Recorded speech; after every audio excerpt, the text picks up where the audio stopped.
¿Cómo está la banda?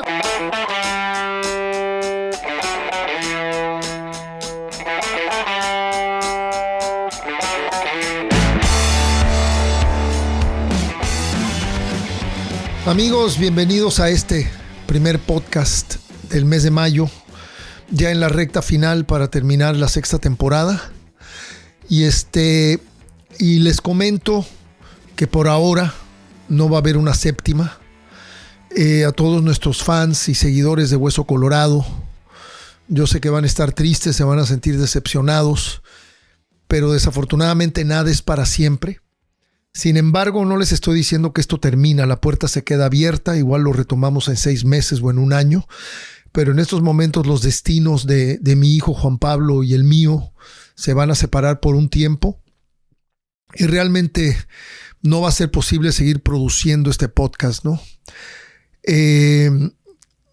Pues la vida está llena de ciclos y en este caso terminan ciclos para comenzar otros nuevos, pero la puerta, como les digo, se queda abierta. Lo único que tenemos en nuestro corazón, Juan Pablo, Claudia y yo, es Alex Espinosa, Brett y toda la gente que nos ha ayudado en este proyecto, pues es agradecimiento.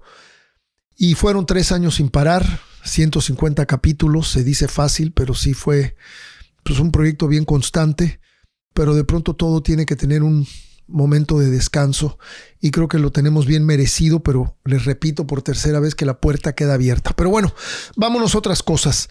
El 12 de mayo se estrena en todas las plataformas La Pachanga Peligrosa, el nuevo disco con música inédita de Ritmo Peligroso, 9 canciones nuevas, frescas, para bailar, echar desmadre, gozar de la vida y escuchar letras contestatarias de propuesta, de protesta, de inconformidad y cualquier cantidad de diferentes sentimientos humanos trae este disco, ¿no?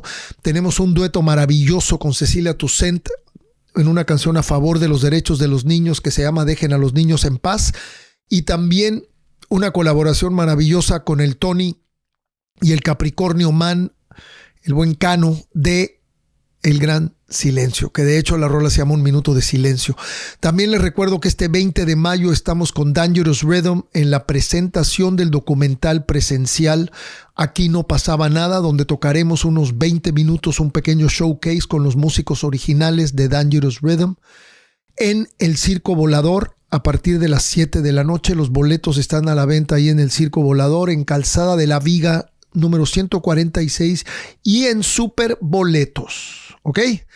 Y por último, les quiero comentar que la gran banda zacatecana, que a mí en lo personal me gusta mucho, Caldo de Brujas, se va a presentar en el Chopo el sábado 13 de mayo. Así que ojo con todos estos rollos que vienen en el mes de mayo. También les comento que mi libro Sentido Contrario estará a la venta el 20 de mayo ahí en el Circo Volador. Para los que no lo tienen o les interesa, ahí lo tendremos a la venta. Y como siempre, banda querida, traigo saludos. Y ahora traigo saludos hasta el Estado de México, para ser claro, a Tultepec, Tlalne y Nesa, a las Gogoets. Es un grupo de chavas poderosas con mucho estilo. A mí la neta me gustó muchísimo. Tienen un EP con 4 rolas: Chica Explosión, Escapar, Pero No y Sin Rostro. Y la neta les recomiendo que se escuchen el EP completo, porque a mí me gustó mucho, está muy fresco, traen muy buena onda. Son una banda como de garage punk femenina con un toque de surf, desde mi punto de vista, muy chido.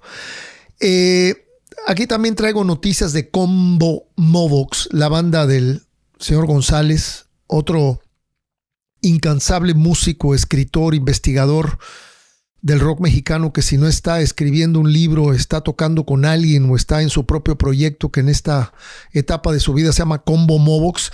Desde hoy digo adiós es el nuevo sencillo promocional de Combo Movox y su más reciente lanzamiento, El Álbum. Este sencillo estará acompañado de un videoclip dirigido por Daniel Drac, teniendo como locación el multiforo cultural Real Under. Se realizó inspirado en la estética steampunk. El steampunk, para los que no saben, porque yo la verdad no sabía, y aquí Juan Pablo nos va a poner una foto, es un subgénero de la ciencia ficción que incorpora tecnología retrofuturista y una estética inspirada en la maquinaria industrial a vapor del siglo XIX. ¿Qué tal, Pues bueno, De eso más o menos es el ambiente y la estética de este nuevo video de Combo Mobox. El tema trata sobre la deshumanización en tiempos de la realidad virtual. Plantea una relación de pareja que añora el trato presencial. Este estreno anticipa el lanzamiento de el álbum, que es el acetato en vinilo programado para mediados de junio de 2023. La rola, les recuerdo, se llama Desde Hoy Digo Adiós. Formará parte de el álbum, el disco, el vinilo, de Combo Mobox. Ellos son Zaira Franco, el señor González, Jorge Frata, Eduardo Dyer, Iker Moranchel y Evelyn Vaquita. Ellos son los integrantes de Combo Mobox. Además de Julio Laudano, Margot Feregrino, DJ Setkiel, Liberterán y miembros de la comunidad Steampunk México. Amigos, como siempre, aquí abajo están todos los links. Se los dejamos para que gocen de estas diferentes propuestas musicales. Y no quiero dejar de felicitar en este podcast a mis amigos de Flores y Fuego, la banda de hardcore punk de Guadalajara, que además de ser independientes lograron firmar con este sello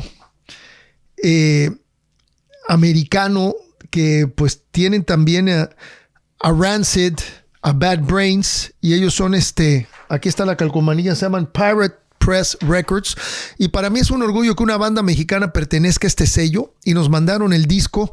Felicitamos a Melissa, al Rata, a Lalo y a Fer. Si no me equivoco, Rata y Lalo tocaban con una banda, no, perdón, sí, Rata y Lalo tocaban con una banda que se llamaba Cuchillo, y de ahí se juntaron con Melissa y con el Fer y formaron Flores y Fuego. Les recomiendo esta banda de hardcore.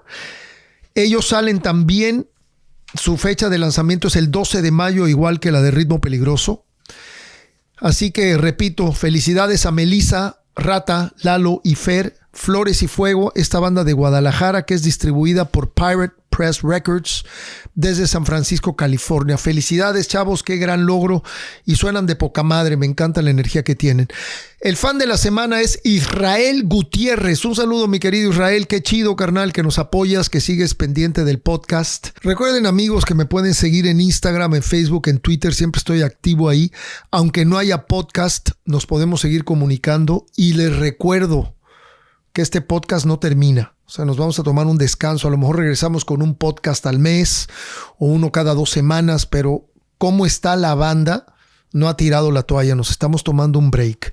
Les recuerdo que todo el merchandise del podcast, sudaderas, tazas, lo que quieran, o cualquier merchandise de Ritmo Peligroso y de muchas bandas de rock está en bonustrack.shop, y como siempre les recuerdo que los links están aquí abajo.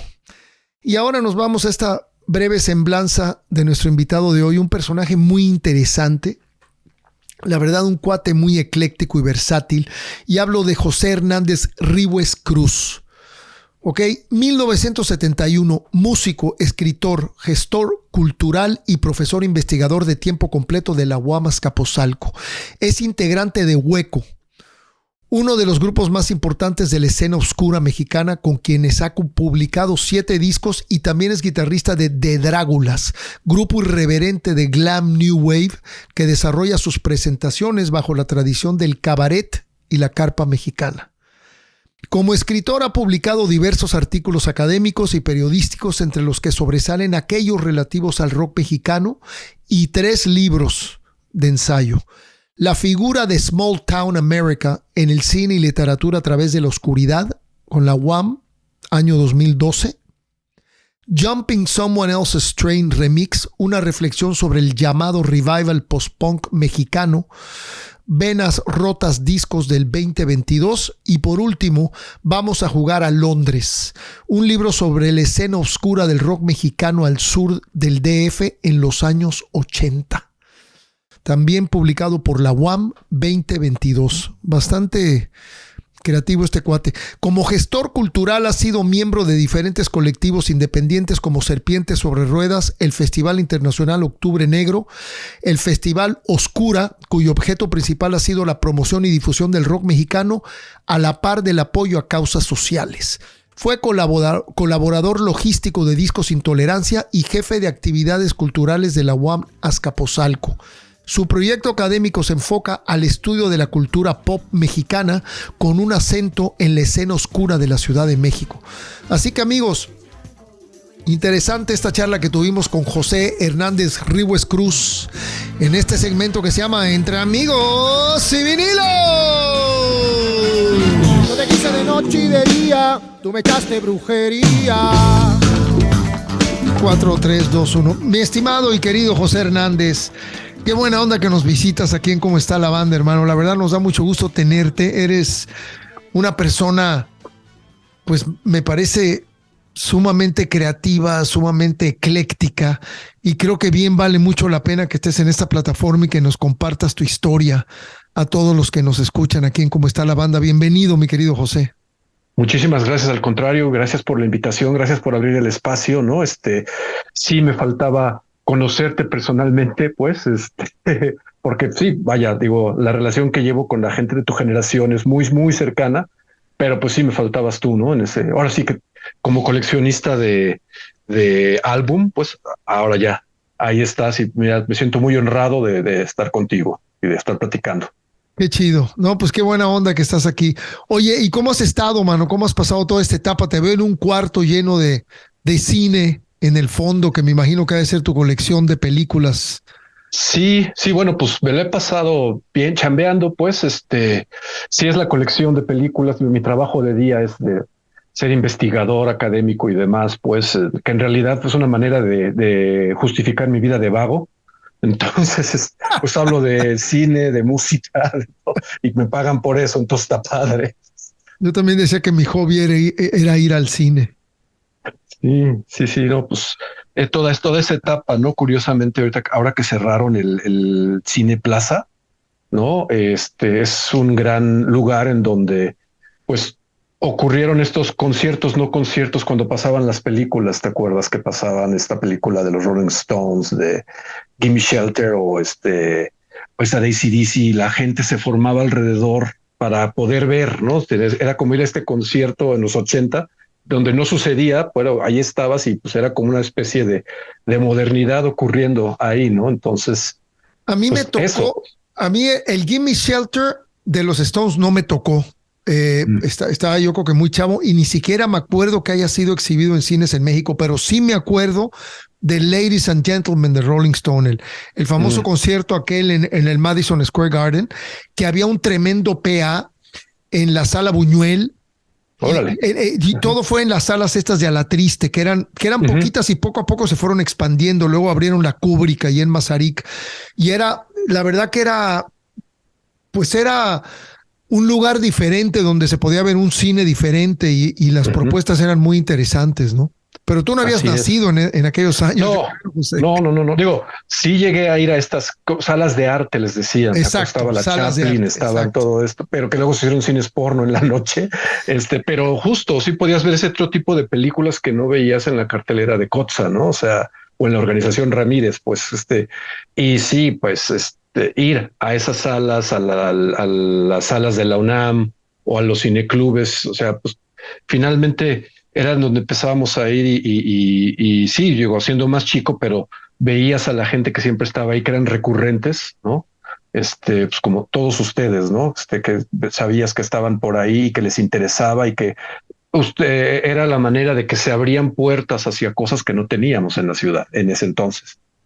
Oye, José, empezamos hablando de una cosa y terminamos ya en otra, pero yo te quería preguntar, ¿cómo fue tu niñez? ¿Cómo empezaste? Porque eres una persona que leyendo un poco tu semblanza, escuchando la música, tanto de Hueco como de los Dráculas, son propuestas muy diferentes y me parece muy interesante, pues realmente lo que estás haciendo hoy en día, además como escritor, o sea, estás cubriendo muchas áreas a nivel cultural, a nivel artístico en estos momentos en México. ¿Cómo fue tu niñez? ¿Cómo te encontraste a ti mismo y decidiste tomar este camino? Pues mira, es curioso digo, porque en la familia de mi madre como que la música siempre estuvo presente, todo tipo de música, por supuesto. Era una familia muy grande, ¿no? O sea, de 4 hermanos, 4 hermanas. Y pues a todos les fascinaba la música, les fascinaba el cine, por supuesto, ¿no? Mi madre siendo como la más joven de sus hermanas y mi tío, eran los que empezaban a escuchar rock, ¿no? Mi tío tuvo un grupo de la época de los 60, onda chicana, ¿no? Se le puede decir. Él tocaba en Los Esclavos, Armando Cruz. Y pues sabía, hasta contaban de todo esto, del Hullabaloo, de la Plain Soleil, y veías guitarras eléctricas con ellos y demás. Entonces era un mundo que se abría, pues, y que pues te interesaba mucho. Al mismo tiempo o bueno, no acababa de ocurrir a Vándaro, pero estaba Vándaro, pues yo tengo mi infancia en los 70 y sabía que había algo, pero que algo había ocurrido y que no podías y que sí podías y que todo estaba muy oculto y que si eras greñudo te podían rapar yendo caminando por ahí si te gustaba el rock. Entonces, ese tipo de cosas que como que son prohibidas, no, pues estás chamaco, eres adolescente y te empieza a jalar todo esto, ¿no? Pero sí, ellos, o sea, esta parte de mi tío, mis primos que oían mucho más jazz y rock en oposición o cosas así. Yo cuando estaba chavo, pues era decía yo, puta, es que sí se ve que no se divierten mucho, ¿no? O sea, como que es muy seria esta parte. Y de repente, pues entra el cañonazo del punk y el cañonazo del new wave y todo esto, y que te abre una ventana tremenda, pues viendo los programas de A Toda Música, por un lado, ¿no? Viendo el programa de Jaime Almeida, ves estas cosas que también están ocurriendo y estos videos. Y sí, siempre lo he dicho, para mí Cachún Rara fue una ventana tremenda hacia muchas cosas, el personaje de Ariane, ¿no? Y por supuesto, el día que salen ustedes ahí, pues sí es un rollo de que, órale, sí se puede hacer rock aquí. O sea, sí, no está en otro mundo, ¿no? Está ocurriendo aquí, está ocurriendo en estos lares. Y pues finalmente con todo esto empiezo a llevarme por el lugar de donde estoy, en donde vengo, que es este sur de la Ciudad de México, de escuelas activas, con gente del exilio español, el exilio sudamericano, pues te empieza a llegar toda esta parte de información que justo no te abre la puerta nada más a un rock anglosajón, sino te empieza a abrir a esta otra parte de un rock hablado en español, a veces cantado en inglés, ¿no? Pero en donde están ocurriendo cosas, ¿no? Entonces, pues sí, es ahí en donde me encuentro y donde digo, yo quiero hacer eso, ¿no? Oye, José, ¿qué edad tenías cuando estalla el punk? 76, 77, 78, que fueron esos años, ¿no? Se fue como Sí, construyendo. tenía yo 4 o 5 años, pues, pero pues la ventaja de tener primos grandes, ¿no? O sea, llegaban con los discos y oías este tipo de cuestiones que estaban sucediendo. Digo, sí, la palabra, sabes, a mí la palabra punk me llega primero por los zapatos Canadá, que no tenía nada que ver, pues, Nada, ¿no? sí, sí. Pero de repente, pues sí te decían, no, es que esto viene de otra cosa, que es un movimiento por acá y que está revitalizando mucho la música. Y, y al ver las imágenes, la verdad, soy sincero, yo pensé que era una música mucho más, o sea, no sé, ¿no? Brutal, así no, seguramente oyes eso y te condenas, ¿no? En el infierno, pues. Y sí, pues, o sea, cuando la escucho digo, órale, o sea, no es una cuestión metalera, pero es una cuestión muy cruda, muy rasposa, No, ¿no? y sobre todo muchas bandas de esa época. Así O sea que es. podríamos decir que tú en vez de haber estado escuchando a Cricri, estabas oyendo a los Sex Pistols, a The Clash y a los Ramones. Así es, así es. Y bueno, y a los churumbeles de España, por un lado, por la familia. O sea, era así como que sí, muy ecléctico el asunto, pero sí, sí, sí. Y por el lado de tu jefe, ¿qué tipo de música te llegaba? Mi papá era como que más, más serio. O sea, oía música clásica, música folclórica, pero de repente llegaba con Lelutier, ¿no? Este tipo de cosas que eran como Chingón. más intelectualonas, pues. Eh, una cosa bastante padre que siempre fue así como que le gustaban mucho los gizmos electrónicos. Entonces, cuando compró su estéreo de casetera, de esos primeros estéreos para el coche, dejó de comprar viniles y empezó a comprar cassettes, ¿no? Y yo así de, oye, pero espérate. Pero algo bueno fue que empezó a comprar cassettes como loco, ¿sabes? No, y Así, es que oír música en el carro es de poca madre, cabrón. sí, ¿no? O sea, entonces de repente compró toda la discografía de Beatles, de Rolling Stones, de Who, etcétera, pues.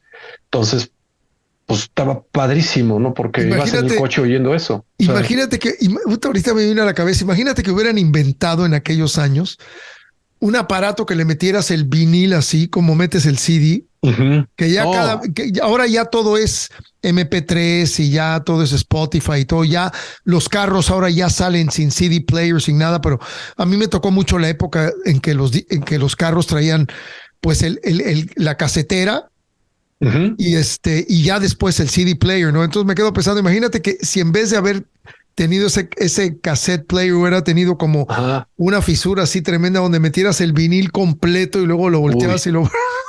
Hubiera sido maravilloso. Vaya, Increíble. de repente, ahora que están saliendo los cassettes, me dicen, oye, ¿no piensan sacar un cassette? Y yo les digo, sabes, yo por una cuestión infantil de trauma odio los cassettes porque pues ya sabes, ¿no? Era agarrar tu pluma y adelantarle para que no se te gastara la batería cuando ya había Walkman o que se comiera la cinta.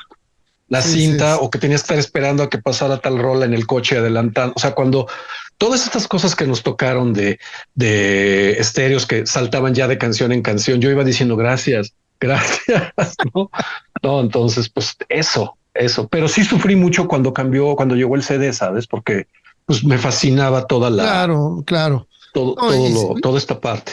Y se nota que eres una persona como que aprecia mucho el arte y obviamente comparar un vinilo con un CD, pues a nivel sónico pues era muy diferente. Ahí sí creo que avanzamos, pero el arte, el tamaño, la dimensión, o sea, yo recuerdo todos esos discos que formaron parte de mi niñez y de mi adolescencia y lo siento así como algo tan bonito, ¿me entiendes? Cuando abrías el Dark Side of the Moon de Pink Floyd y venía el póster y venía, claro. De hecho, está aquí arriba lo tengo. Aquí se alcanza a ver un poquitito.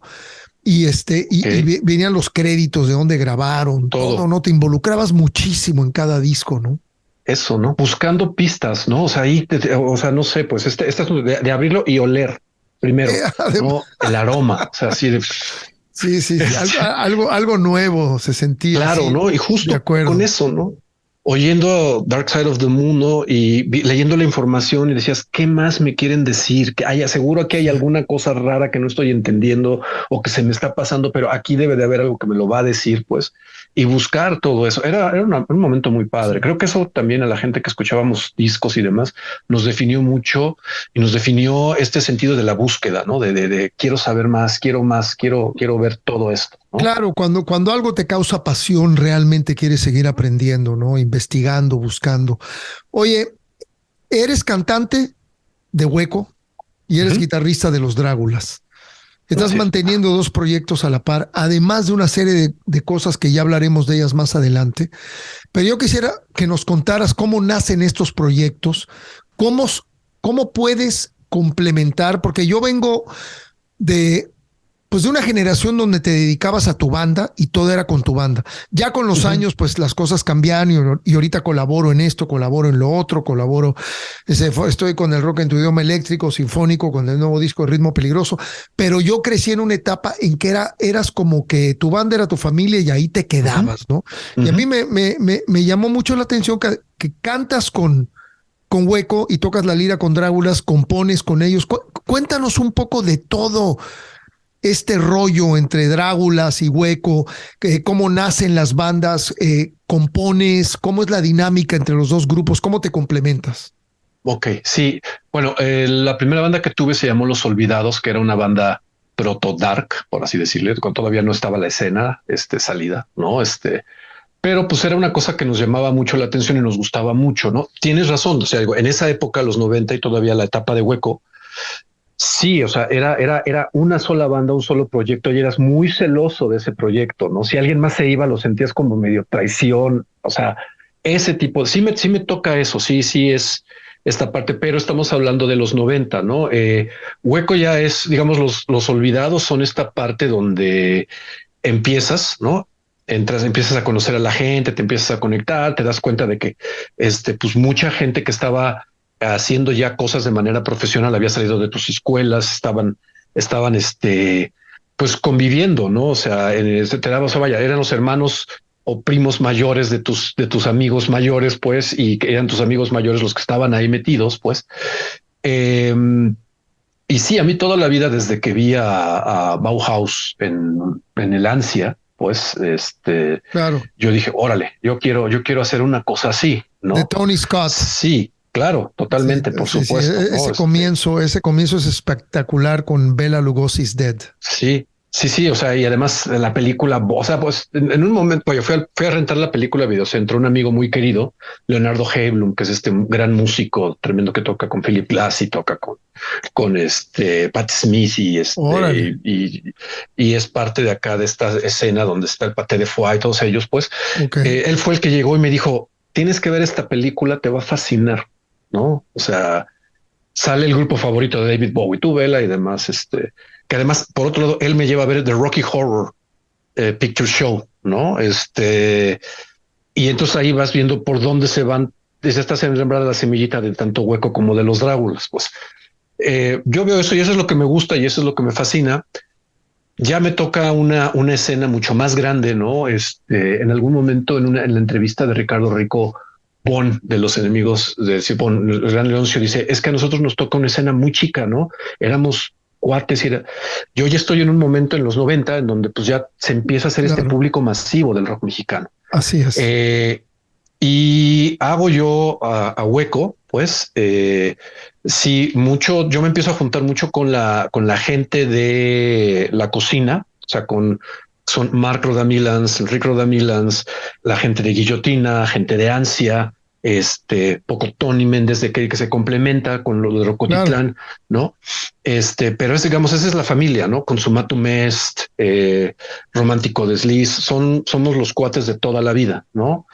Y con ellos ya así, ya se hace el grupo, ya se hace Hueco, que es un grupo profesional, ¿no?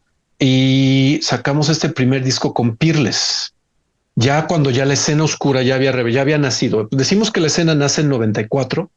¿Por qué? Porque ya para ese momento no, o sea, ya hay grupos internacionales del nicho que están viniendo a México, ya hay un público específico que está consumiendo este nicho, ya hay estaciones de radio específicas disqueras independientes como Dark Records de Toño Sánchez, muy específica, y grupos que se están empezando a generar dentro de la escena, aunque nosotros pertenecemos más a esta parte, ¿no? El Clan, la Concepción de la Luna y nosotros somos parte todavía no de la escena en sí, sino que de repente descubrimos que está esta escena y nos empezamos a meter en esta escena, ¿no? Pero ahí es en donde empieza lo de Hueco. Tú sabes, ¿no? Como te digo, no te puedo contar, tú lo has vivido. De repente no ocurre que te compras una isla ni que, ni que tu vida queda resuelta, ¿no? Con la banda y demás. Y para 90, después de sacar el segundo disco, y que bueno, nos pudimos liberar del contrato leonino de Peerless y después hicimos Shock Records de Enrique Rodamilans con Opción Sónica de nuestro querido Qué Edmundo bien. Navas. Siempre, Sacan el siempre segundo disco. Opción Sónica Sí, involucrada en las carreras de cualquiera cantidad de artistas independientes, siempre haciendo licencias y apoyándonos a todos. De verdad, Edmundo así Navas, mis es. respetos, man. Sí, sí, Perdón, y la gente disculpa, ahí continúa. adentro, ¿no? No, o sea, digo, sí, Edmundo siempre hay que reconocerle y además forma un equipo interesante, ¿no? Donde está Joseph Muñiz, que después va a sacar Noise Control. Sí, sí es Noise Control. Y está Toño Sánchez, que colabora con él, ¿no? Pero sí, hace un trabajo tremendo en esta parte que genera lo que es la escena independiente en México. Y más bien esta primera parte de Hueco, la parte del aprendizaje es, claro, no todo es mainstream, ¿no? Y un Claro. grupo como Hueco, que es muy oscuro, de repente muy denso en sus canciones, jamás vas a tener un público, o se van a abrir las cosas, pues, a una cuestión mucho más masiva, ¿no? Porque la gente no consume este tipo de cosas súper clavadas. Digo, que te cuento, tú mejor que nadie lo sabes, ¿no? No, O sea, pero yo creo que la escena dark en México viene ya con años atrás, porque recuerdo hasta desde Rock 101, Luis Gerardo Salas apoyó mucho a Bauhaus, a Love and Rockets y después a Peter Murphy.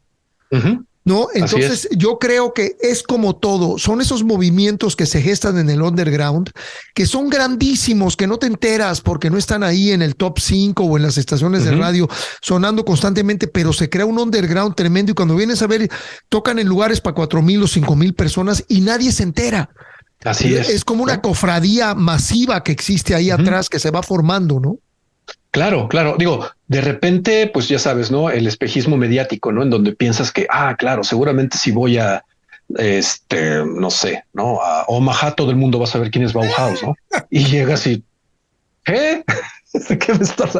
Y tú así, pero ¿cómo? O sea, no son. ¿Por qué? Porque sí, acá están en Rock 101, ¿no? Y están en W, o estaban en Radioactivo, que son los estaciones que escuchas y que según tú son masivas, pero pues nadie, ¿no? O sea, Ah, esa parte, aprender esa parte, yo creo que fue un gran momento en los 90, pues llega 99, se deshace hueco, yo empiezo a hacer mi carrera académica, a meterme mucho a justo a analizar el rock desde una parte etnomusical, ¿no?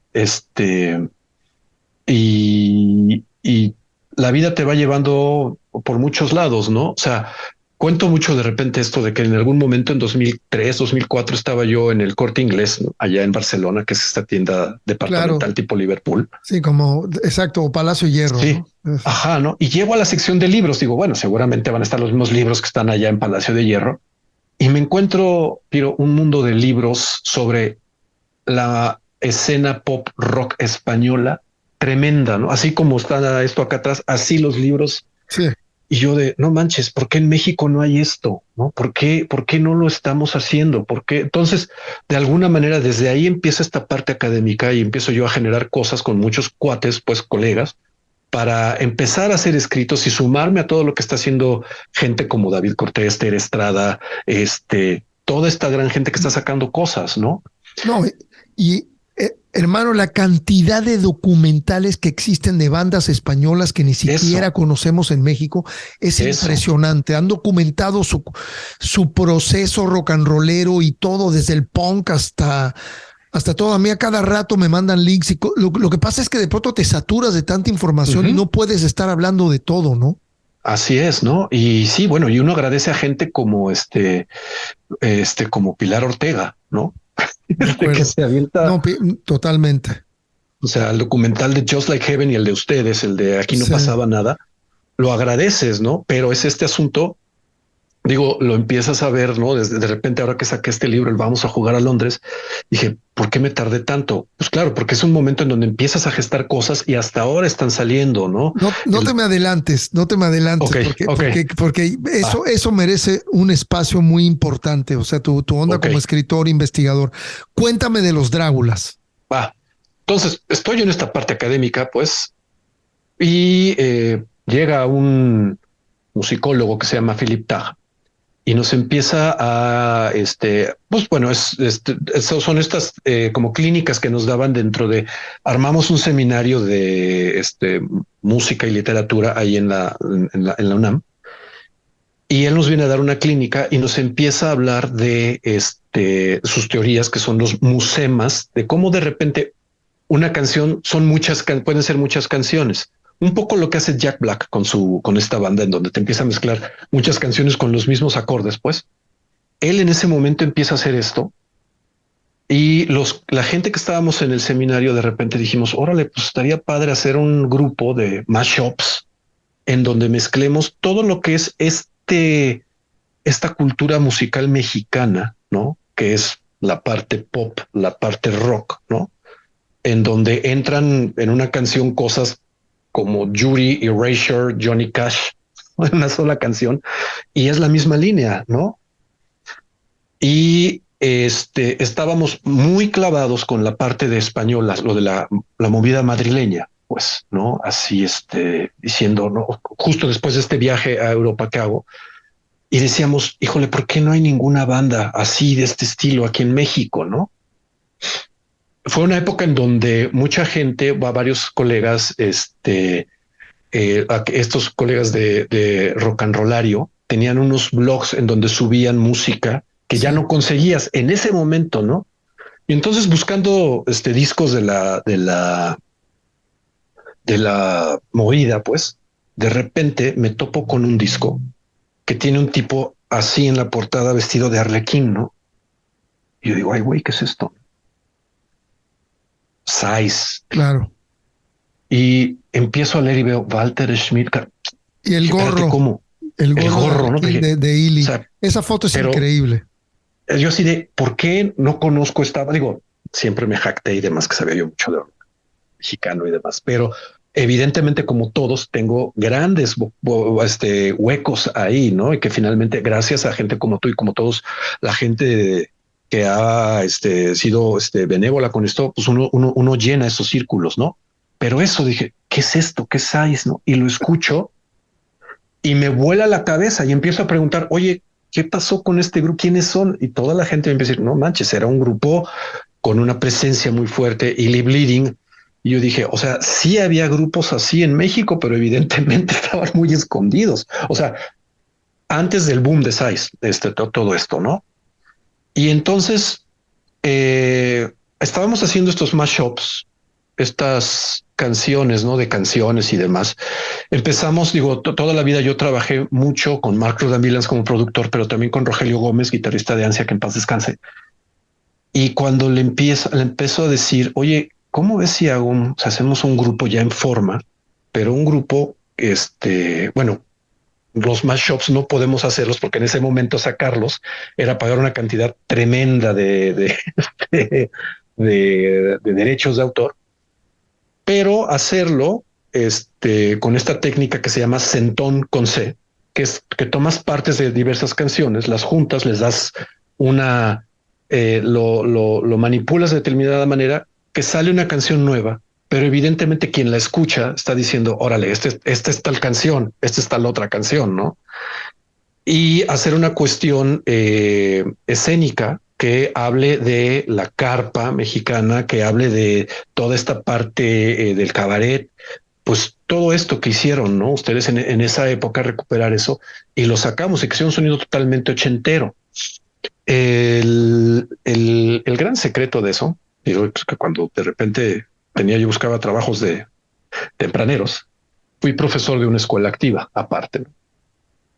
Y encaucé a mis alumnos, pues, a que se fueran a estudiar letras inglesas, que yo estudié eso, y muchos de ellos estaban en el seminario y ellos son los Dráculas, pues.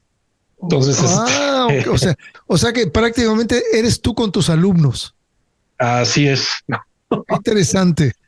Qué interesante. Y ahí tocas la guitarra y componen en grupo, compones tú, sí, componen todos. Componemos, yo hago la música, pero las letras y el concepto lo hacemos yo con otros dos ya son los dos alumnos que quedan, pues, y pasó media escuela, pasó por ahí, pues, pero son Rodrigo Cano y Rodrigo Pérez Grobas, ¿no? De los Pérez Grobas que evidentemente te conocen y conoces. Claro, por supuesto, por supuesto. Y con ellos hicimos todo este rollo, ¿no? Y de repente fue empezar a hacer, ¿sabes? Este grupo como homenaje a toda esta parte cultural mexicana. Sí, obviamente jugábamos mucho con el pop, pero sobre todo empezamos a meternos a hacer covers de los grupos que de repente no gozaban de esta atención masiva, que se quedaron de repente a la saga y que decíamos nosotros, oye, pero si ellos fueron los que abrieron todo, ellos fueron los que establecieron la tierra en donde estamos parados, ¿no? Entonces, la verdad, antes de ponernos a aceptar hacer un tributo a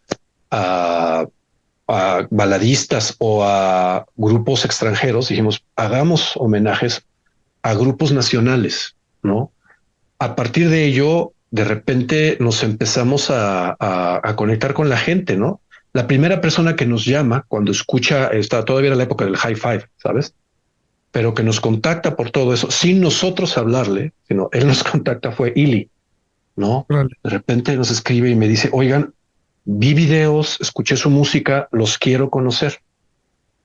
Entonces lo conocimos y él acababa de formar los Robotes Trucosos en ese momento, ¿no? Y tuvimos una relación muy cercana con Illy y hacíamos mancuernas de tocadas con los robotes, pues, en donde de repente caía mucha gente de la que ahora es miembro de esta escena post-punk mexicana, de los chavitos nuevos, o sea, digo, que le dicen post-punk, algo que nosotros le decíamos New Wave, pero esta parte oscura, y ahí se generan los Dráculas, y así establecemos contacto con Ili. Desafortunadamente viene su muerte, pues, pero a partir de ello, pues, contactamos a Mario Lafontaine, contactamos a Walter Schmidt, Carlos Robledo, y nos hicimos grandes amigos de todos ellos, de Vivanco, de Eisenring, ¿no? Entonces, pues hemos tenido la fortuna de compartir ese año. Nos faltas tú, por supuesto. Queremos que no te escapes. Oye, y los Dráculas siguen activos. Sí. Fíjate que yo creo, un punto muy importante, José, es que yo creo que los sintes, porque Charlie era un loco, tocaba la guitarra y el sintetizador y los teclados al mismo tiempo. Tenía colgada la guitarra y el synth enfrente, ¿no? Y entonces estaba Dean Stylet en la batería y Walter en el bajo, dando una base sólida, pero realmente la locura armónica la armaba Charlie, y yo creo que era un personaje importantísimo en Size. Los cuatro eran muy importantes, pero creo que el sonido de Size venía mucho de esa onda de incorporar el teclado como lo había hecho Divo, porque el teclado prácticamente en bandas como The Clash, como los Sex Pistols, como Richard Hell, como los Ramones, era completamente obsoleto. Nadie tenía teclados, y Dangerous Rhythm tampoco tenía teclados. Pero yo sí creo que parte del encanto de Size tenía que ver con esta atmósfera también de sintes, ¿no?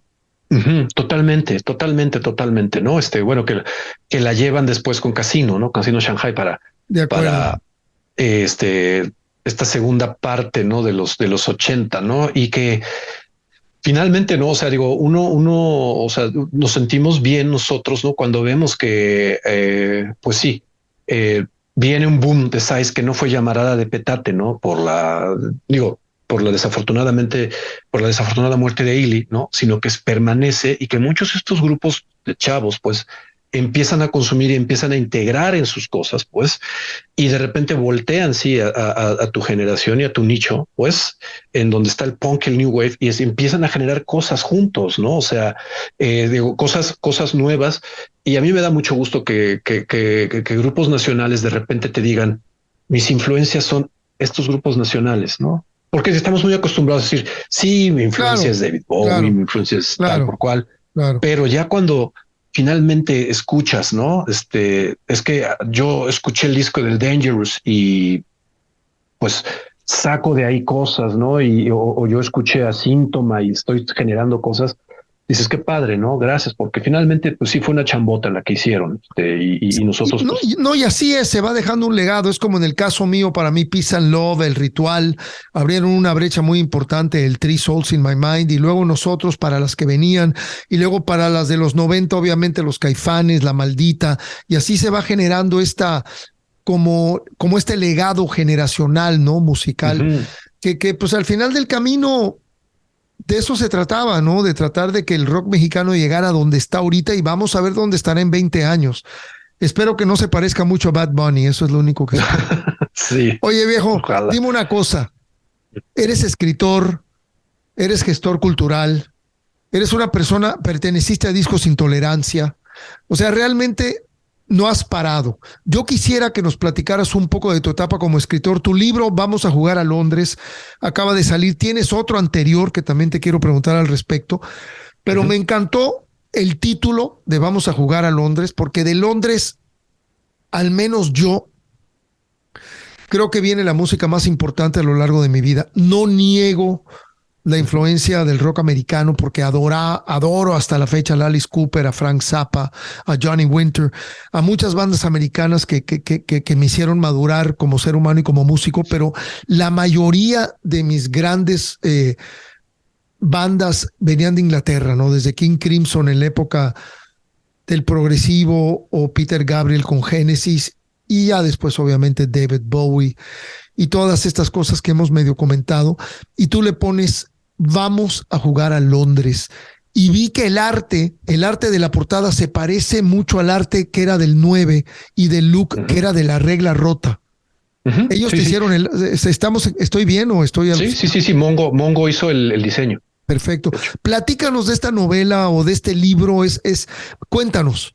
Lo acabas de Bueno, presentar hace poco, de hecho, ¿no? sí. Este que acabamos de sacar, lo hicimos entre Macarena Muñoz y yo. Macarena es una escritora de la escena oscura también. Ya somos contemporáneos, pues traíamos este gusanito de trabajar sobre generar archivo y generar memoria sobre la escena oscura, pues desde 97.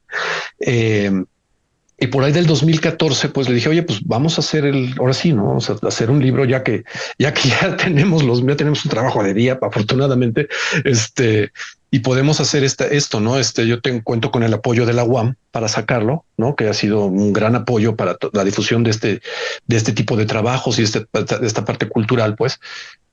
Vamos a hacer esto y el libro nace originalmente, estamos haciendo un rastreo de dónde venía la palabra dark o la palabra goth en México, ¿no? De dónde había salido. Porque en 2014 salió otro libro de otro colega que se llama Daniel de la Fuente, que se llamó Escena Gótica Mexicana, 3 décadas. Pero él habla ya de una escena, sobre todo de los 90, ya cuando se atomizan muchas cosas. Afortunadamente en los 90, atomizar me refiero a que se generan ya escenas, la escena surf, la escena ska, la escena gótica, pero él ya está hablando de toda esta masa de gente que está en esos otros lugares, ¿no? En Aragón, en Ecatepec, en Satélite, vaya, que ya es una cuestión mucho más general. Siempre como broma, porque siempre lo tomamos así. No creo. Cualquier libro es perfectible. A cualquier libro le van a faltar muchas cosas. Y yo soy de la idea de que en lugar de quejarte, pues escribe las cosas o haz las cosas para complementar, ¿no? O sea, eso va a enriquecer más. Entonces, Daniel no atiende mucho a a esta escena del sur de la ciudad. Cuando decimos sur de la ciudad es lo que está alrededor de CU, todo el tramo de Insurgentes que va a ser Hip 70, va a ser el Ágora, Carpa Geodésica, las fiestas de Vallarta, ¿no? Toda esta zona que finalmente va a empezar a generar cultura en los 80, pues. Pero es curioso, lo sacamos porque de repente en el libro de Daniel viene esta parte donde alguien declara, sí, la escena se empieza a gestar por ahí de los 80 y las fiestas de Transvaal con Ernesto Fu son muy importantes. Y sí, había unos fresitas allá en el sur haciendo cosas, ¿no? Digo, lo tomo siempre con simpatía y demás y dije, claro, pues sí, entonces ahí te va la historia de los fresitas del sur, ¿no? Claro, Que es claro. que sí, pues, finalmente. es como despectivo un poquito, pero al final del camino es tan honesto como si fuera Ecatepec, claro, o Cuautitlán Izcalli. O sea, no tiene absolutamente nada que ver la cuestión social. Nada, ¿no? Nada de malo. Y estábamos, sí, en otro México, ¿no? En otro momento en donde muchísimas cosas, lo dice Federico Rubli en su libro Estremecete y Rueda, ¿no? Cuando los movimientos vamos a establecer el rock, los movimientos de rock and roll llegan a través de la clase media, porque es la clase que puede traer todo este tipo de cosas en un México que está muy cerrado, ¿no? De acuerdo. Que pueden exportar, que pueden traer no solamente música, sino revistas, discos, vaya, ¿no? O sea, y estos centros de difusión cultural previos al Tianguis del Chopo y demás, pues son las tiendas de discos, Hip 70, ¿no? Claro, claro. Agradecer a gente. Yoko, sí, Disco todo. Suite. O sea, yo entraba a Disco Suite y era una suite literalmente con 25 discos colocados en diferentes lugares que los agarrabas y haz de cuenta que estabas agarrando un pedazo de oro, cabrón. Y costaban una lana. Disco Suite, ¿no? era un lugar alucinante, cabrón. Que además eso, ¿no? Esa es la diferencia de ahorita, ¿no? Que si llevabas tus pesos para comprarte un disco que ya lo habías planeado hace un mes y entrabas y veías otro, decías, puta, ¿ahora cuál me llevo? Sí, no, olvídate. Y eso que tú eres tremenda. Una generación mucho más joven, pero sí. esa llegada, o sea, el Hip 70 para mí, la primera vez que fui, tenía 14 años y nunca me hubiera imaginado que iba a terminar tocando ahí. Y el único disco que editó Hip 70 fue el primero de Dangerous Freedom, el LP. Pero así es la vida, ¿no? Pero era un lugar que a mí me cautivaba, me llamaba la atención, me gustaba mucho y veía, aprendí muchísimo de música yendo a Hip 70 y muchas veces me compraba discos porque los estaban poniendo en ese momento por la portada. Así es. Y entonces, justo cuando estamos hablando de esto, que es importante decirlo, ¿no? Y no nos tiene que de repente dar pena, porque a veces como gente de clase media te da pena y te sientes mal porque, híjole, no tengo calle, no tengo barrio. A ver, espérame tantito, ¿no? Sí, quizá eso sea cierto, pero en este momento, gracias a todos ustedes, a toda esta gente que estábamos ahí, de repente pudimos traer todo esto, se pudo hacer un público especializado y cautivo que generó muchísimas cosas, ¿no? Grupos musicales, gestores, productores, estudios pequeños, todo. Está ahí, sí, nosotros los fresas del sur, ajá. Claro. No tiene nada, son partes de la historia que como te dije, se van sumando, ¿no? Y hablar de este tipo de cosas, ¿no? Una de las cosas que a mí me chocan de repente de las historias oficiales de rock mexicano que han salido son estos brincos cuánticos de desde Avándaro a rock en tu idioma no pasó nada, ¿no? Y sí, por ahí sales tú, Sí, sale no. Briseño, y no había Sais. nadie porque, ajá, pero y de repente, a ver, todas estas bandas que mantuvieron y que estuvieron ahí, no solamente en los hoyos funky, sino abriendo espacios en otro lado, ¿no? No, no, Abriendo el no. Hip 70, abriendo escuelas, museos para tocar, ¿no? No, y el Es Dangerous Rhythm creció en los hoyos, aunque somos clase media y ujú, clase media alta, cosa claro, que no me da ninguna pena decir. O sea, somos una ajá, banda que nos partimos la madre en los hoyos funky, mucho así antes de es, llegar a Hip 70, mucho antes de llegar a Hip claro. 70. O sea, porque así nos tocó y entonces así tenía que ser. Claro, ¿no? Pero y gracias a ustedes y a SAIS que de repente hacen residencia en Hip 70, se genera un público que consume y un público que lo sigue y un público que va a replicar lo que ustedes están haciendo con otros grupos y con otras cosas, pues. Y a raíz de eso surgen los casuals, surgen los Watts, y se Ujú. empieza a generar este movimiento underground que obviamente ya por allá por Nesa y por Ecatepec estaba también el Rebel de Punk, el síndrome del punk, o sea, estaba sucediendo algo en aquellos años, ¿no? Así es, ¿no? Y bueno, y si de repente comentamos con David Cortés y todo eso, bueno, sí, no es una historia directa de la escena oscura, pero es lo que va a sembrar la escena oscura. Que te digo, ¿no? ¿Quién hace la portada del Dangerous? Mario Catalá, el En paz primer descanse. vampiro de esta gente, pues, ¿no? O Me sea, cae que sí, primer cabrón. Dark, ¿no? O sea, Pero grande. ¿no? O sea, Sí, de otro, y es una, estaba en otro pedo ese cuate. Yo lo quería sí, o sea, muchísimo, lo quise mucho y lo admiraba y, mucho, y es efectivamente. gente que de repente no se menciona y que hay que rescatar, porque en serio, o sea, son personas a las que hay que, a las que hay que decir, bueno, ya ocurrió esto, ya abrieron esta puerta, ¿no? Después Mario va a empezar a trabajar en teatro, ¿no? Una cuestión más clavada con Ariane y demás, y con Gurrola, etcétera, pues, pero vaya, esa primera portada, ahí está, no sé, de qué decir, sí, bueno, está bien padre saber quién es Robert Smith y saber quién es Peter Murphy, pero para eso está Wikipedia, para nosotros. Contemos nuestra historia, esta De acuerdo. parte, Y eso es ¿no? lo que haces en Vamos a Así jugar a es. Londres. Ujú. ¿Cuándo fue editado, José? Empezamos en 2014 y sale en octubre de 2020, de 2022. O O sea, sea, prácticamente hace unos meses. sí, sí, sí, sí, así Maravilloso, qué es. bueno. Sí, hace Sí, poco vi sí. que estaban haciendo una presentación. Qué bueno que estás aquí para poder hablar de este libro y de esta manera, ¿no? Por otro Ujú. lado, te quería preguntar que también tienes que ver con, no sé si es tuyo o si lo hiciste también en colaboración, y se llama Jumping Someone Else's Train, Sí, como la canción sí, de sí, The sí. Cure. Así es. Yo te quería preguntar, ¿por qué una reflexión sobre el post-punk mexicano le pones de título el nombre de una rola de The Cure? Porque no le podía poner el nombre en español, porque no Porque lo al habían final del tomado. camino todos aprendimos de ellos, ¿no? Sí, no, pero a lo que me refiero es en español una traducción, digo, esta expresión contemporánea que se llama subiéndose al tren del mame, pues es eso, jumping someone else's train. Un poco, este libro es un poco más académico, pero también habla de todo cómo se manejan de repente las etiquetas en la música, en el rock, ¿no?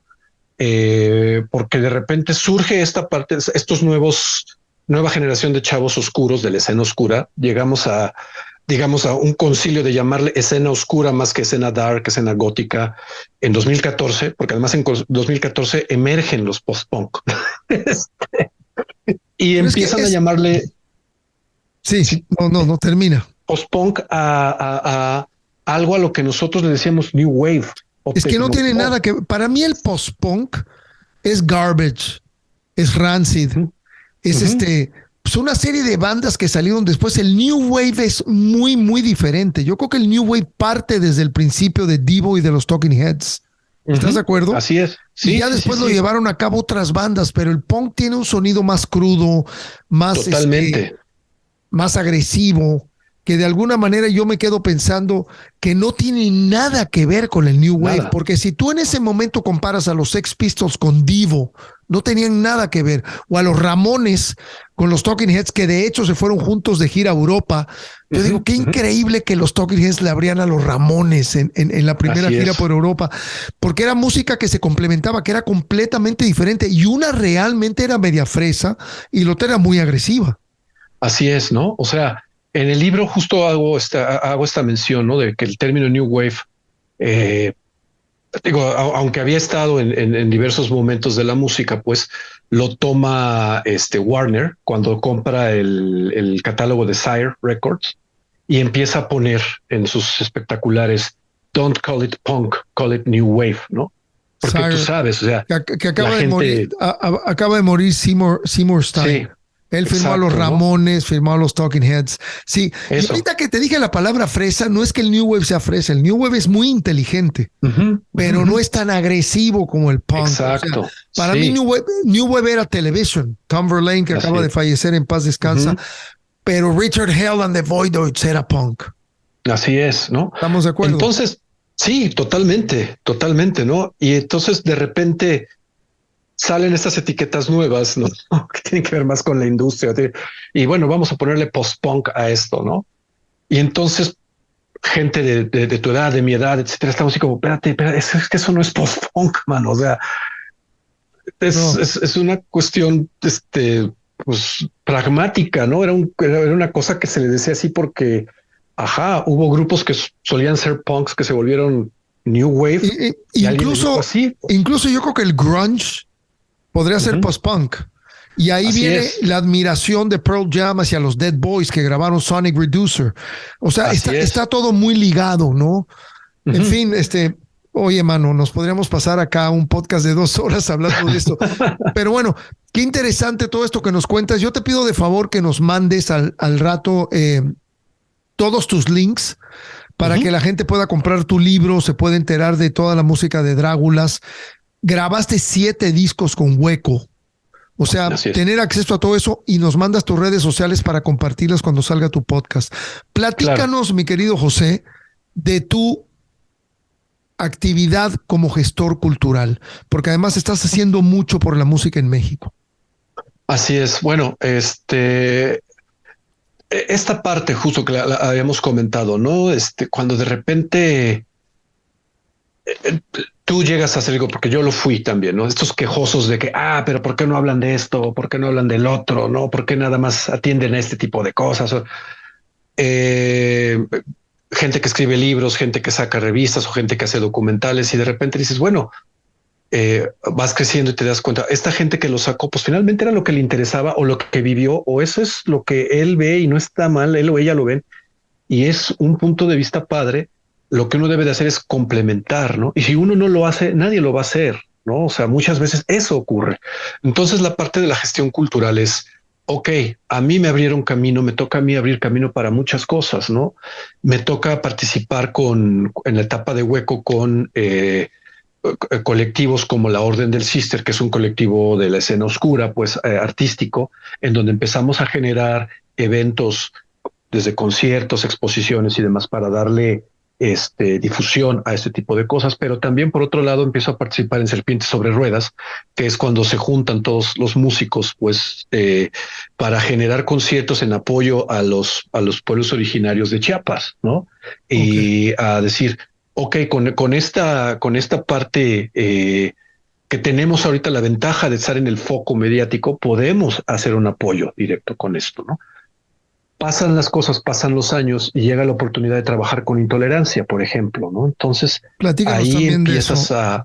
sí, intolerancia nace, lo generan Jerry Rosado de Consumatum Est, o sea, bueno, Consumatum Est lo genera. Jerry Rosado, Carlos Valraven, Gerardo Grives, Pedro Valdés, ¿no? En un principio es un disco, es un sello independiente en donde igual la familia participa, Mark Rodamilans, Enrique Rodamilans, Guillotina, Claro. todo el mundo que estamos metido ahí. Pues Ninot, básicamente. Ninot y Mistus lo van a hacer, ¿no? Pasa la década y se invita a Salvador Tuache, también que tenía su grupo, se llamó Escarbarme, también parte de esta escena independiente, ¿no? Y empieza a hacer esta Intolerancia de los 2000 que originalmente graban música muy experimental, pero se empiezan a abrir a otras cosas, a hacer links con Colombia para empezar a hacer un tránsito entre Colombia y México. Y pues eso, de repente te das cuenta que trabajando ahí vas a empezar a generar cosas, ¿no? O sea, digo, aparte de sacar mis discos en los Dráculas o Hueco, traes a grupos, propuestas y demás de gente que pues está comenzando o gente que tiene interés de hacer cosas nuevas, ¿no? Entonces, ese es el rollo, ¿no? O sea, y aprender que sí, una disquera independiente, si Sony no te va a resolver la vida, una disquera independiente menos. Y pues tú tienes que chambear a la par, ¿no? O sea, a la par de los dos. Al final tienes que encontrar un equipo humano, gente que cree en ti, con la que te puedas llevar, con la que te puedas entender y que realmente crean en lo que estás haciendo. Y si no, mejor muévete solo. Exacto. Ahora, tuve la fortuna. Dime. Sí, no, termina, José, por favor. Tuve la fortuna de en ese momento ser jefe de actividades culturales en Huamas-Capotzalco. Y entonces se generó una parte padre entre Intolerancia y Huamas-Capotzalco, pero trabajamos con otros jefes de otras unidades como la gente de Xochimilco e Iztapalapa, pues, y entonces hicimos un circuito de bandas, de las bandas independientes de Intolerancia para visitar a los planteles escolares y generar público, pero al mismo tiempo hacer convocatoria para grabar discos de bandas emergentes que vinieran de la escuela, ¿no? Entonces, digamos, empiezas a abrir todo este tipo de cosas, que es la música que me gusta, el rock, pues, ¿no? Y pues, oigan, vamos a hacer esta cosa para sacar un disco acoplado de la UAM, de bandas de la UAM, lo va a costear, ¿no? Lo van a costear las unidades, y lo que va a hacer Intolerancia va a darles clínicas para que sean autogestivos, no nada más para una cuestión musical, sino para que se aprendan a manejar, aprendan a venderse, aprendan a cobrar, ¿no? Y aprendan que hay que entrarle a la parte tributaria, ¿no?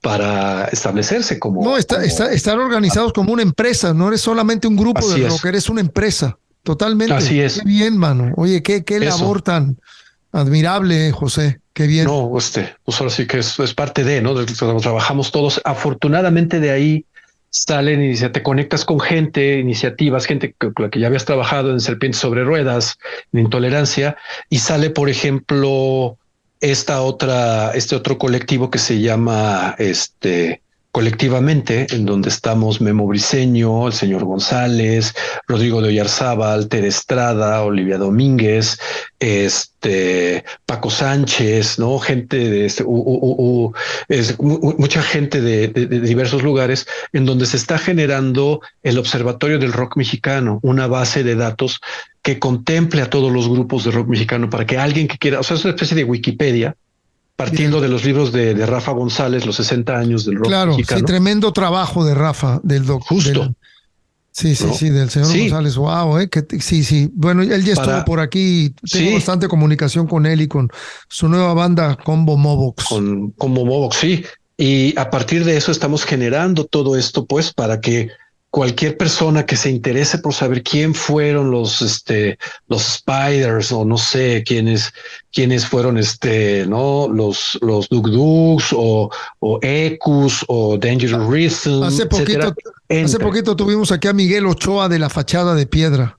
Imagínate, o sea, toda esta gente que sea una cosa, vaya, es ese sueño, ¿no? Que tuve yo a partir de entrar al Corte Inglés y ver todo esto, pues estar chambeando para hacerlo, ¿no? Gracias a gente como estos. Y por otro lado, ahorita se acaba de conformar esta otra este otro grupo que se llama Acetato Clandestino, en donde vamos a empezarle a dar difusión y promoción a todos estos grupos que formaron este lado B del rock mexicano en los 90, los que no participaron del mainstream como tal, pues no, pero que ya estuvieron, ya hablamos de ellos, de Ansia, Cristagali, Juguete Rabioso, Consumatumest, La Concepción de la Luna, El Clan Hueco, o sea, todas estas bandas que estuvimos ahí trabajando y que llegábamos a llenar de repente las islas de CU, el estadio de prácticas, el estacionamiento del estadio 68, pues, para apoyar a los pueblos originarios, por un lado, pero también en este asunto éramos grupos que teníamos determinado público fuerte en ese momento y que justo ahora traerlos de regreso, ¿no? Para generar no nada más conciertos con ellos, pues así un poco como lo que ustedes están haciendo con Rock en tu Idioma, pues, pero esta otra parte del rock, ¿no? Generar también documentos de archivo y memoria, documentales, libros escritos y demás, Man. para darle siempre No, y difusión. todas las bandas que mencionas, Consumatum Est, La Concepción de la Luna, los mismos, Guillotina, Ansia, Ricardo La Sala también estuvo por aquí, también Suárez estuvo de Guillotina por acá con nosotros. Así es. Al final del camino, pues hemos estado documentando en esos casi 3 años lo que nos ha sido posible, ¿no? Oye, ¿Intolerancia todavía sigue viva? Sí, pero ya no como disquera, como tal, ¿no? O sea, sí hay es más como una cuestión de gestión entre Colombia y México. Sigue presente, por supuesto, sigue teniendo su escenario Intolerante en el Vive Latino. Sí, gracias a sigue con la difusión. Eso te quería confirmar, que gracias a Discos Intolerancia se consiguió la carpa Intolerante en el Vive Latino, que sigue vigente, ¿no? Así es, sí. Esta carpa en donde es como que lo mismo, ¿no? Nos muerde ese pequeño gusanito de lo independiente, lo raro, el lado B. Ahí está sonando, ¿no? O sea, grupos que sí, quizá no puedan o no participen de un escenario principal, también tienen la cabida en esta parte. Y es un aporte grande del Vive Latino, ¿no? La carpa y darle viada a estos otros grupos y que tengan un foro. Sí, la conozco bien. He vivido cosas muy interesantes ahí, pero pues no es mi entrevista. Oye, hermano, ha sido un placer realmente cotorrear contigo. Creo que, como siempre, personas interesantes como tú, que tienen tanto que decir, que tienen una carrera tan llena de momentos diferentes, llenas de arte, de cultura, de cosas tan interesantes que compartir. Podríamos quedarnos platicando 3 horas, pero pues todo esto tiene que tener un fin. Siempre terminamos con un disco que haya escogido nuestro invitado, y en este caso escogiste también uno de mis discos favoritos, que lo tengo aquí en vinilo. Oh, sí. Sí. Que ya la gente sabe que está hasta doblado. Está medio doblado. Yo creo que una vez en el sol se me quedó, pero bueno, todavía suena. Y es el Ziggy Stardust and the Spiders from Mars, el disco de 1972, producido por Bowie y por el gran Ken Scott, que ya hemos hablado de Ken Scott en este podcast mucho. Mi querido José, ¿por qué este disco, de tanta música que conoces, de tanto gusto que tienes por el dark y por el gótico, por qué escoges el Ziggy Stardust and the Spiders from Mars? Es esta parte, te decía yo hace rato, que cuando escuchaban mi tío, sus hijos, mis primos, jazz y demás y todo esto, veía yo a estos músicos muy serios, o sea, muy sabroso, pues, tocando todo el funk y el jazz.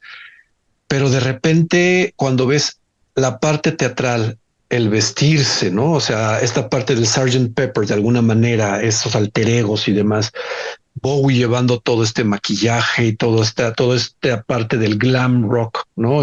Que hace estos préstamos musicales de otros lados, ¿no? Y genera un nuevo discurso y genera muchas cosas.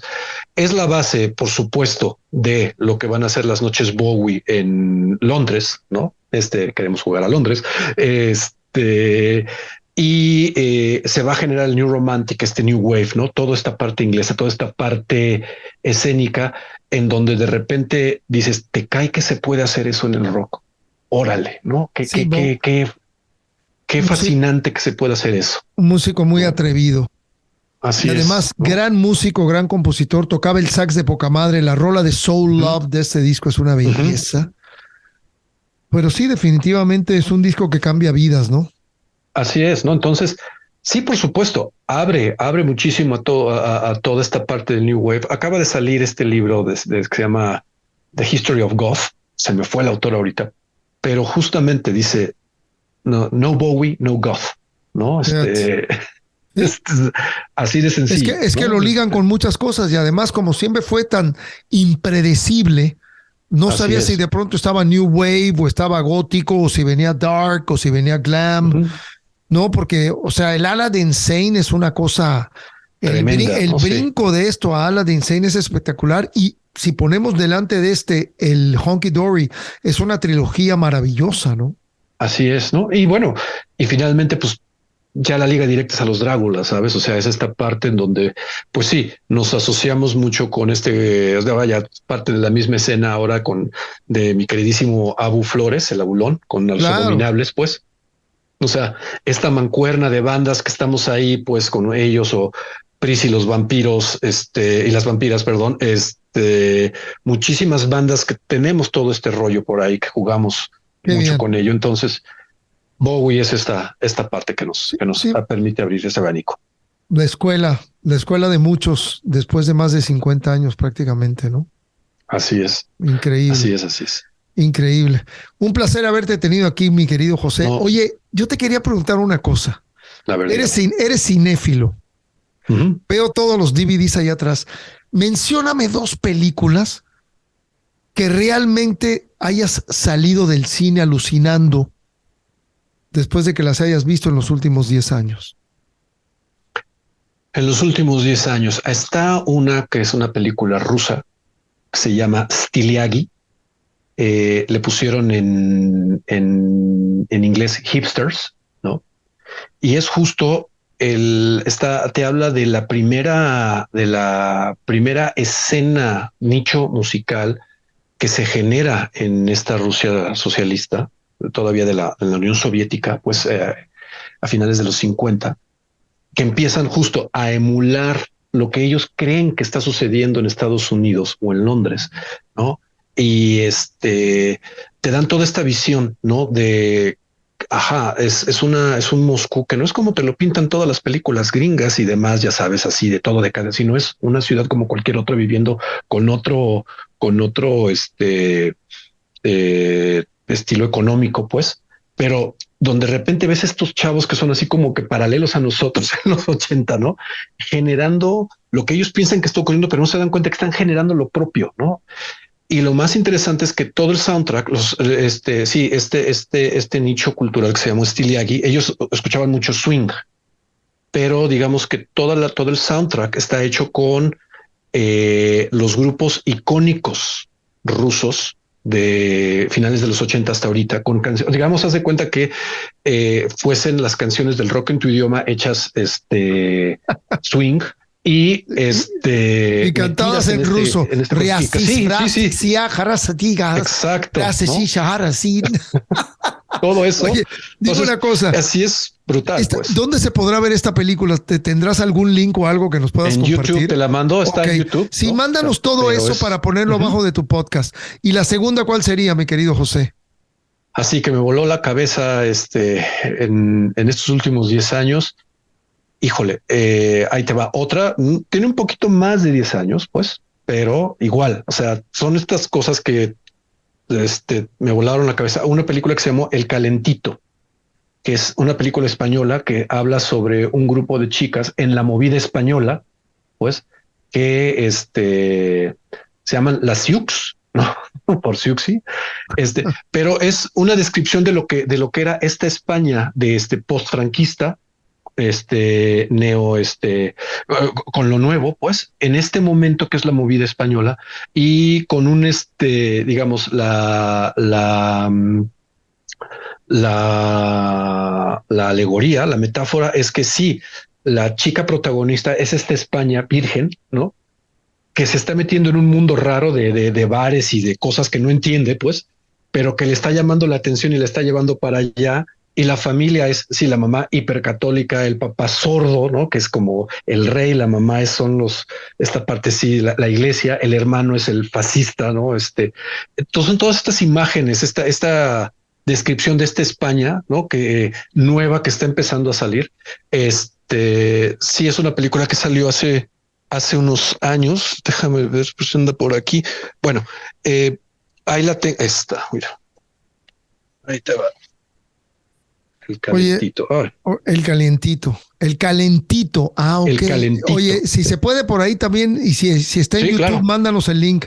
O sea, sí, toda esa etapa de la movida y de todo el nacimiento del cine de Almodóvar y de toda esa España que se revolucionó totalmente, ¿no? Maravilloso, mi querido José.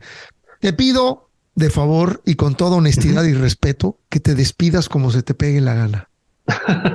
No, bueno, pues quiero agradecerte el espacio porque sí has hecho una labor muy fuerte, ¿no? Siempre reconociendo que todo este podcast es muy importante, ¿no? Yo creo que me hayas abierto la puerta para justo hablar de lo que estamos haciendo, no nada más yo, sino toda la gente que estamos trabajando en los diversos colectivos para difundir, preservar y promocionar nuestro rock, ¿no? Nuestra música, lo que nos da identidad, pues, me hayas permitido hacerlo, ¿no? Gracias a ti, gracias a tu público, ¿no?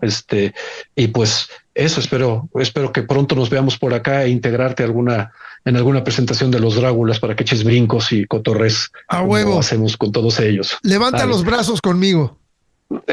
¿Cómo está la banda? Huevo. Sí, pues muchísimas gracias.